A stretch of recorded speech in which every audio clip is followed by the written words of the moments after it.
Coming up on Mountain News this morning, Kentucky State Police stay vigilant and undercover to protect the safety of children online. And a Kentucky labor union is asking for an investigation into political donations made to Attorney General Daniel Cameron. Stay tuned to find out more. Dedicated to Eastern and Southern Kentucky, this is WYMT Mountain News this morning.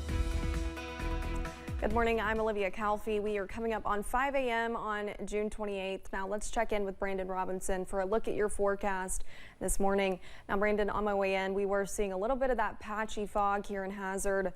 What's it looking like across the rest of the region? Not too bad out there. We're looking again at some haze this morning. There's actually an air quality alert. I'm trying to get the graphic to be able to show that to you, but it's not working this morning. But again, we're seeing some of that haze that's coming down from those Canadian wildfires. Once again, we were seeing some air quality alerts, but we'll keep you posted on that a little bit later on. But this morning, start us off, Buffalo Mountain, a little bit of fog off in the distance. We're seeing temperatures out there, though, in the 50s and 60s. Similar to yesterday morning, 59 in Wise, 60s across most of the rest of the area there. Again, some of those spots could still fall just a little bit. Your out-the-door forecast will feature a mix of sun and clouds, mainly dry conditions today, but you'll see the hazy conditions continue and temperatures warm up, 85 a daytime high. Olivia?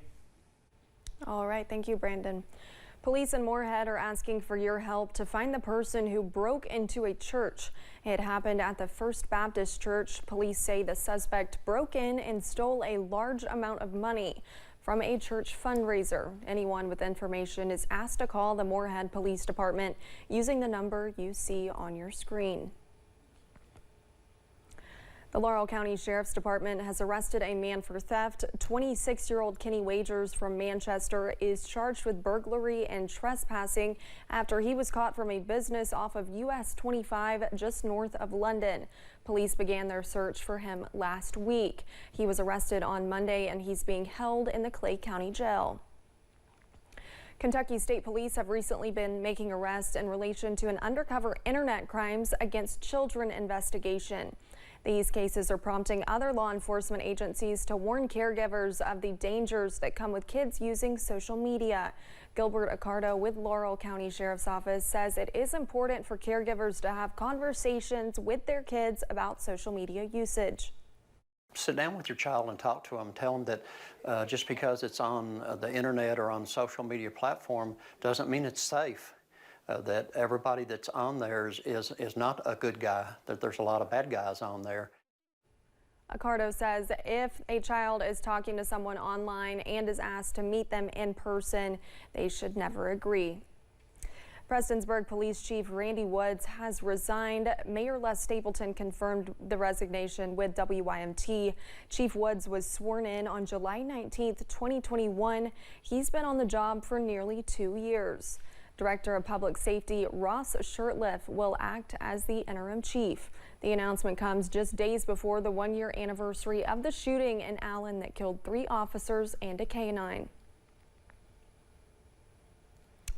Since Sunday evening, people have been working to clean up the mess left behind by severe storms. As Samantha Valentino shows us, the wind, rain, and hail left significant damage to homes and cars in Madison County. This side of Richmond got tore up pretty bad. And Alan Thomas's home is no exception. Beat the vinyl siding up and then the roof on this side. There was a guy here yesterday climbed up, he was a roofing guy, and he climbed up there and he said our roof is shot. Josh Huffman works for World Class Contracting in Lexington. He says the damage here in Richmond is the worst he's seen. This is the first time I've seen this much catastrophic damage to the siding and windows. And the stories he's heard while surveying the damage are even worse. Either one lady we talked to in this neighborhood that said it sucked her front door all the way off the hinges while she was inside. A scary scene, a feeling Alan Thomas can relate to. And the wind and rain was just blowing in sheets. It was it was scary. And I mean, I used to not get scared of storms, but I'm getting older, I guess. Large hail did a number on Thomas's truck, too. His custom paint job got beat up by the hail Sunday evenings. It left at least a couple dozen dings along the side of his truck. Oh, the hail lasted about 15, 20 minutes, I know, because I kept hearing dings and bangs and all kinds of stuff. And it left quite the mess behind. In Madison County, Samantha Valentino, WQIT. There's also concern and frustration in Madison County after weather radios failed the night of the severe storms. Emergency management officials are working with the National Weather Service to find out what went wrong.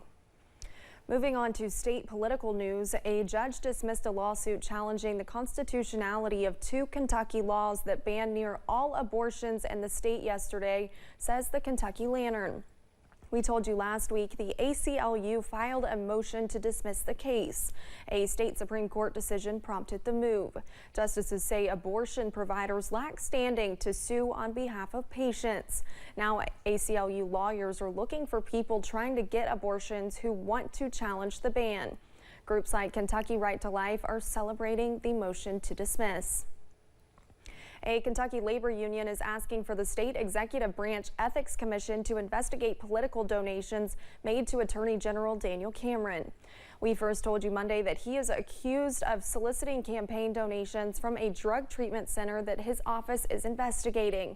The Attorney General's office started that investigation last year. His campaign says those donations were later refunded and he recused himself from that case. Now the AFLCIO is asking for a new ethics investigation. They say it's necessary to ensure accountability for elected officials. Thanks for getting your day started with us here on Mountain News this morning. Coming up, the heat this summer seems to be relentless in some states as people across the U.S. are forced to stay inside or even evacuate. Find out more when we return. And while today looks mainly dry, the wildfire smoke is back in the forecast. I'll track that and some upcoming storm chances later this week in about 3 minutes.